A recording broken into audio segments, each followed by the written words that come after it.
Hello friends, स्वागत है आपका अपने यूट्यूब चैनल में एक नई वीडियो के साथ। तो इस वीडियो में हम बात करने जा रहे हैं उत्तराखंड में चल रहे सहायक अध्यापक भर्ती के जो पद हैं वर्तमान में अधूरे ही रहे हुए हैं और चौथी चरण की जो काउंसलिंग है वो भी आप लोगों को जल्द ही देखने को मिल जाएगी। तो इसमें आप लोगों को पता ही है अभी तक इसमें 3 चरणों में काउंसलिंग हो चुकी है, लेकिन 3 चरणों में काउंसलिंग होने के बावजूद भी अभी तक इसमें जो 2906 पदों की भर्ती निकली हुई थी, यानी कि 2906 पदों की सापेक्ष यहाँ पर वर्तमान में जो भर्ती चल रही थी वो अभी तक पूर्ण नहीं हुए हैं और इसमें चौथी चरण की जो काउंसलिंग है वो भी आप लोगों को जल्द ही देखने को मिल जाएगी। साथ ही साथ बात करेंगे सभी स्कूल और कॉलेजों में आप लोगों को एनसीसी केंद्र देखने को मिल जाएंगे, यानी कि अब इसके लिए प्रस्ताव लाया जा रहा है कि उत्तराखंड के जितने भी स्कूल कॉलेज हैं वहां पर आप लोगों को एनसीसी केंद्र देखने को मिल जाएंगे, यानी कि एनसीसी केंद्र खुलने जा रहे हैं। साथ ही साथ जो अटल उत्कृष्ट विद्यालय हैं वहाँ पर जो कैबिनेट में प्रस्ताव लाया जाना है कि क्या अटल उत्कृष्ट विद्यालयों में जो माध्यम है वो अंग्रेजी रहे या हिंदी रहे, या इसमें सीबीएसई बोर्ड चलाया जाए या उत्तराखंड बोर्ड के माध्यम से ही पढ़ाई हो। तो इस बारे में बात होनी है, तो इसके लिए भी प्रस्ताव आना है कैबिनेट में। और साथ ही साथ बात करेंगे जो यूपी में वर्तमान में डीएलएड काउंसलिंग होनी है उस पर भी संकट मंडरा रहा है और बाहरी राज्य वालों पर भी इस पर मंडरा रहा है संकट।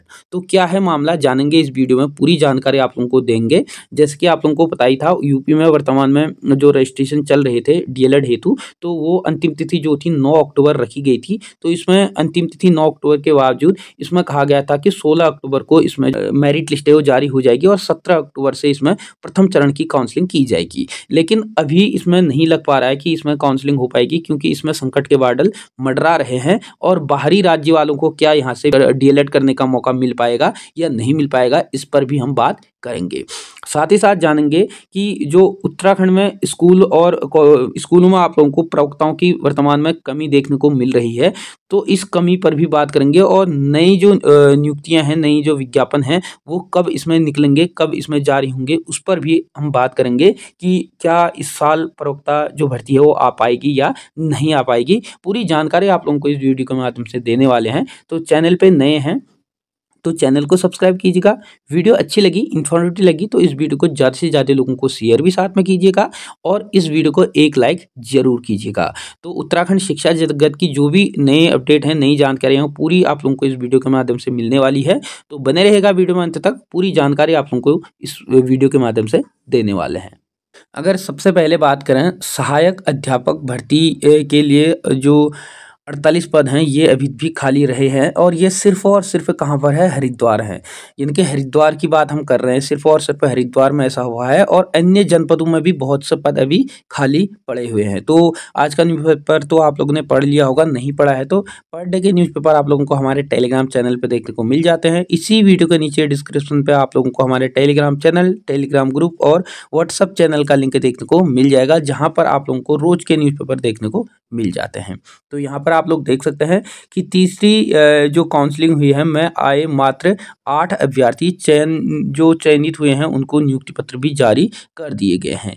तो क्या कुछ है इसमें बताया गया है, ये सिर्फ हरिद्वार का है। तो देख सकते हैं हरिद्वार में आप लोग देख ही पा रहे हैं, यहाँ पर तीसरे चरण की काउंसलिंग जो हुई है पर सहायक अध्यापक के 48 पद जो हैं वो अभी भी खाली रहे हैं, यानी कि नहीं भरे जा चुके हैं। और हालांकि चयनित जो अभ्यर्थी हैं इनको नियुक्ति पत्र भी दे दिए गए हैं। इनके स्कूलों को भी हद तक जो है अधिकतर स्कूलों को भी मतलब काफ़ी हद तक इसमें जो अध्यापक है वो उनकी कमी जो है वो दूर भी हो चुकी है।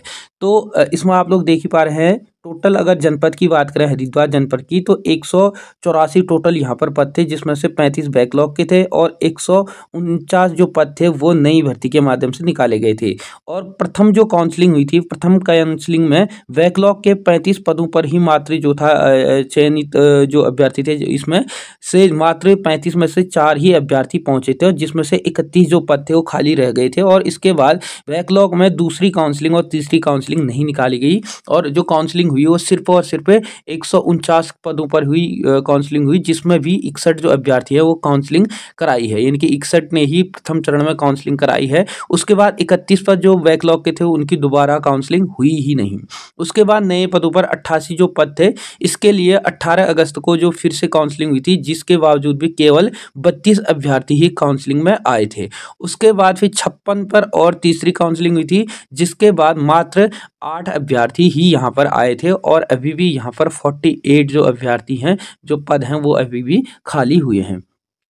तो जल्द ही आप लोगों को इसमें तीसरे चरण के बाद अब चौथे चरण की भी काउंसलिंग देखने को मिल जाएगी, यानी कि इसी महीने आप लोगों को लास्ट तक ये काउंसलिंग देखने को मिल जाएगी।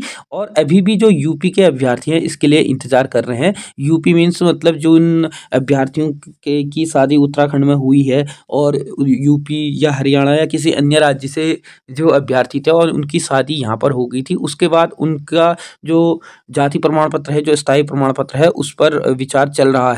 और जैसे ही शासन स्तर पर इसके लिए कार्रवाई हो जाती है तो इनको भी जल्दी जो है नियुक्ति पत्र दे दी जाएंगे, जो अन्य अभ्यर्थी अभी इंतजार कर रहे हैं।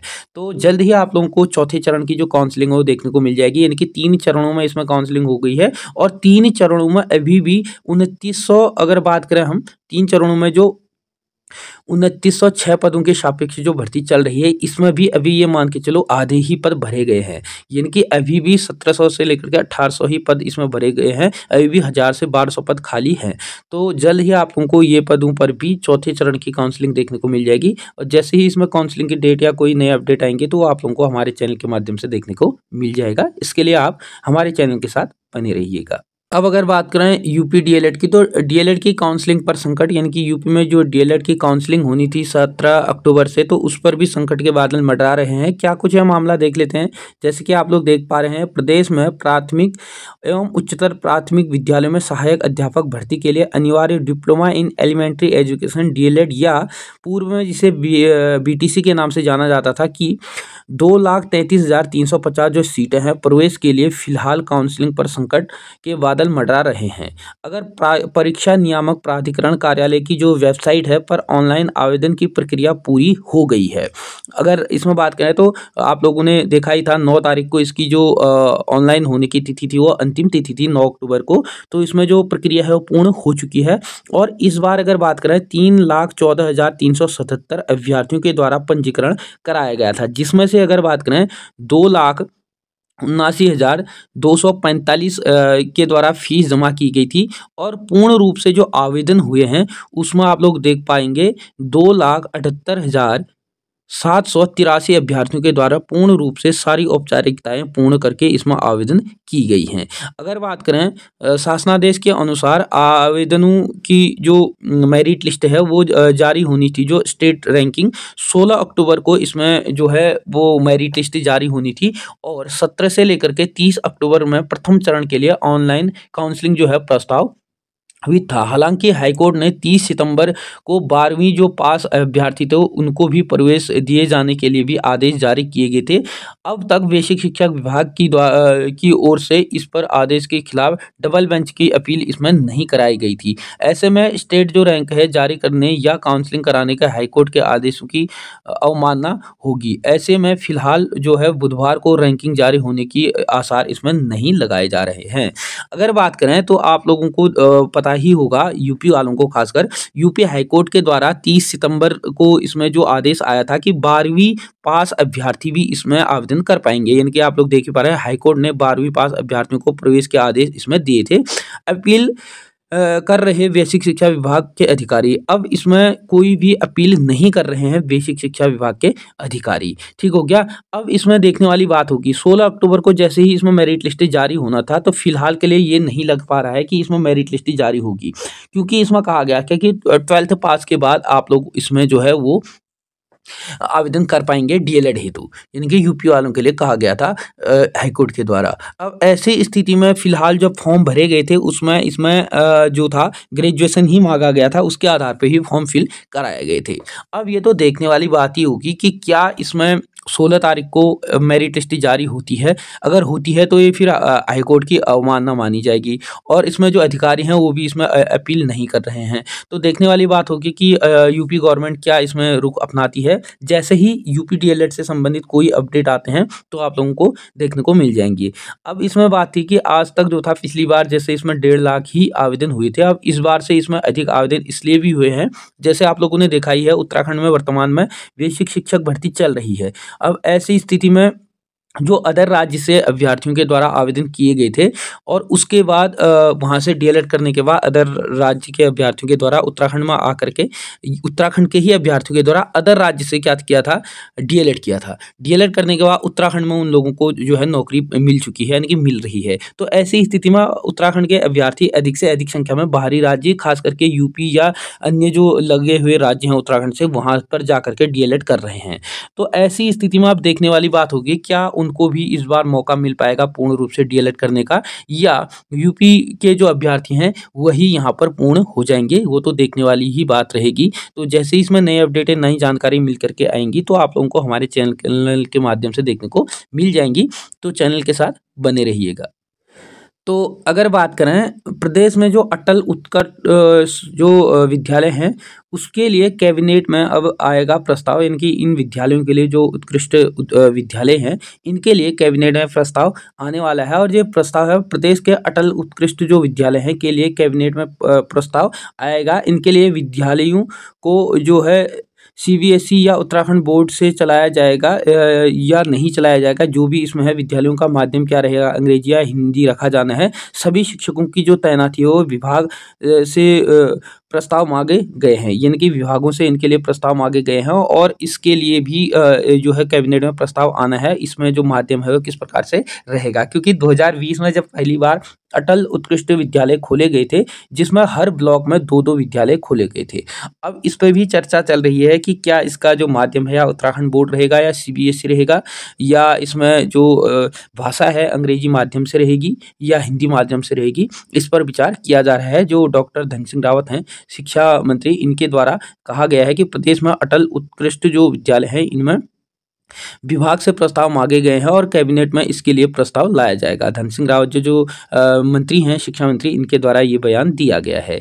अब अगर बात करें सभी उत्तराखंड के जो विद्यालय हैं, कॉलेज हैं, यहाँ पर एनसीसी केंद्र आप लोगों को देखने को मिलेंगे। इसके लिए भी आप लोगों को प्रस्ताव देखने को मिल जाएगा। इसमें कहा गया है कि प्रदेश के सभी जो विद्यालय और कॉलेज हैं यहाँ पर आप लोगों को जो है एनसीसी केंद्र खोलने के लिए कहा गया है। और जो शिक्षा मंत्री है डॉक्टर धन सिंह रावत ने, इनके द्वारा कहा गया है समग्र जो शिक्षा है कि राज्य परियोजना जो कार्यालय में उच्च शिक्षा एवं एनसीसी के अधिकारियों के साथ इसके लिए बैठक की जा रही है और महाविद्यालयों को इसके लिए अनिवार्य रूप से जो है आवेदन करने के निर्देश दिए गए हैं। यानी कि आवश्यक रूप से जो है इसमें महाविद्यालय जो होंगे, जो विद्यालय होंगे, वो इसमें आवेदन करेंगे। इसके लिए कहा गया है, शिक्षा मंत्री ने कहा है कि पौड़ी में एनसीसी जो एकेडमी है बनेगी, यानी कि पौड़ी में अब एनसीसी एकेडमी बनने की बात करी गई है। और कहा गया है कि एनसीसी जो कैडेट है के लिए 7,200 राजकीय विद्यालयों में अध्ययनरत जो छात्र छात्राओं हैं उनके लिए आवंटित किए जाएंगे।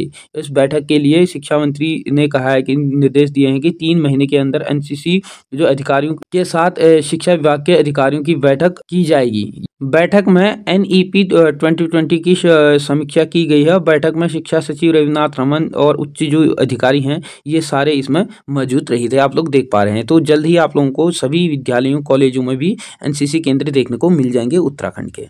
और अगर प्रवक्ता शिक्षक भर्ती की बात करें तो आप लोग देख ही पा रहे हैं, प्रवक्ता के 5 और सहायक अध्यापक के 2 पद रिक्त। जो रायका सॉन्ग है यहाँ पर 10 साल से खाली है प्रधानाचार्य का पद, यानी कि अभी भी यहाँ पर उत्तराखंड के अधिक से विद्यालय ऐसे हैं, ये सिर्फ एक विद्यालय का हाल नहीं है, मतलब लगभग आप लोगों को हर दूसरे विद्यालयों में यही हाल देखने को मिलेगा। प्रवक्ताओं के जो पद हैं यहाँ पर काफ़ी अधिक संख्या में खाली हैं। परसों एक वीडियो में मैंने आप लोगों को बताया था लगभग 3,000 से प्लस यहाँ पर आप लोगों को प्रवक्ताओं के जो पद हैं वो खाली देखने को मिल रहे हैं। तो ऐसी स्थिति में जैसे कि आप लोग देख ही पा रहे हैं, यहाँ पर सारा कुछ बताया गया है कि 10 साल से लगभग यहाँ पर जो है प्रवक्ताओं का पद खाली पड़ा है। जो प्रभारी प्रधानाचार्य हैं यहाँ पर रायका सोंग बागेश्वर में, इनके द्वारा कहा गया है कि विद्यालयों में अधिकतर विषयों को पढ़ाने के लिए विभाग के शिक्षकों की नियुक्ति की गई है। इनकी नियुक्ति तो की गई है, जिस विषय के लिए शिक्षकों की तैनाती नहीं हो पाई है उन विषयों को व्यवस्था के तौर पर अन्य शिक्षक पढ़ा रहे हैं। इनकी अभी भी व्यवस्था चल रही है, जहाँ पर आप लोग देख ही पा रहे हैं काफ़ी अधिक संख्या में आप लोगों को यहाँ पर जो कमी है विज्ञान, अंग्रेजी, संस्कृत, गणित एवं अतिरिक्त जो विषय हैं यहाँ पर अतिथि शिक्षक भरे गए हैं। इनके अतिथि शिक्षकों के माध्यम से पूरा उत्तराखंड शिक्षा व्यवस्था चल रही है।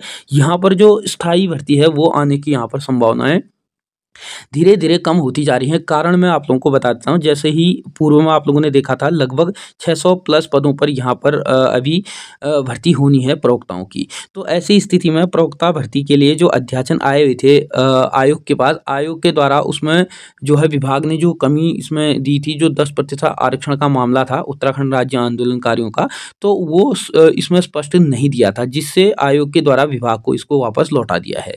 अब देखने वाली बात होगी कि विभाग इसमें कितनी जल्दी कार्रवाई करता है। आप लोगों को देखने को ही मिल पाता है कि उत्तराखंड का जो शिक्षा विभाग एकमात्र ऐसा विभाग है जहां पर जो कार्रवाई होती है वो एकदम 0% होती है। यानी कि इस महीने भेजा है तो ये मान के चलो ये सही होते होते 2025 आ जाएगा, फिर भी इसमें किसी भी प्रकार का रोस्टर चेंज नहीं हुआ होगा। अब इसमें क्या है कि अब युवा भी पता नहीं क्यों सोया पड़ा है। इसमें युवाओं को भी जो है सरकार के पास जाना चाहिए, डेलीगेशन के माध्यम से इससे बातचीत करनी चाहिए। अगर सरकार फिर भी नहीं मानती है तो सरकार के सामने एक शांतिपूर्ण तरीके से आंदोलन भी करना चाहिए, जिस पर सरकार को थोड़ी जाग जाएगी और सरकार इस भर्ती को फिर से सुचारू करने के लिए सोचेगी। तो फिलहाल के लिए तो लग नहीं रहा है कि उत्तराखंड में ये भर्ती जल्द से जल्द आ पाएगी। जिस हिसाब से आयोग के द्वारा 6 अप्रैल को इसकी जो प्री एग्ज़ाम होना है, यानी कि इसकी आप लोगों को जो स्क्रीनिंग परीक्षा होनी है वो देखने को मिल रही है परीक्षा कैलेंडर के अनुसार, यानी कि जो आयोग के द्वारा परीक्षा कैलेंडर जारी हुआ है। अगर इसमें जल्द से जल्द विभाग अगर जो है पूर्ण रूप से सही करके इसको नहीं देता है तो मेरे को नहीं लगता कि 6 अप्रैल को भी इसका एग्ज़ाम हो पाएगा। तो ऐसी स्थिति में युवाओं को भी जागना चाहिए। अगर युवा बेरोजगार जो सोया पड़ा है उसको भी इसमें अपने हितों के लिए लड़ना पड़ेगा। अगर जब तक वो खुद लड़के सामने नहीं आएंगे तब तक सरकार शायद इसमें किसी भी प्रकार की कार्रवाई करने वाली नहीं है। तो आप लोगों को फिलहाल के लिए इस वीडियो में इतना ही है। अगर कोई भी नए अपडेट है, नई जानकारी आएंगी तो आप लोगों को हमारे चैनल के माध्यम से देखने को मिल जाएंगी। वीडियो अच्छी लगी, इन्फॉर्मेटिव लगी तो इस वीडियो को ज़्यादा से ज़्यादा लोगों को शेयर कीजिएगा।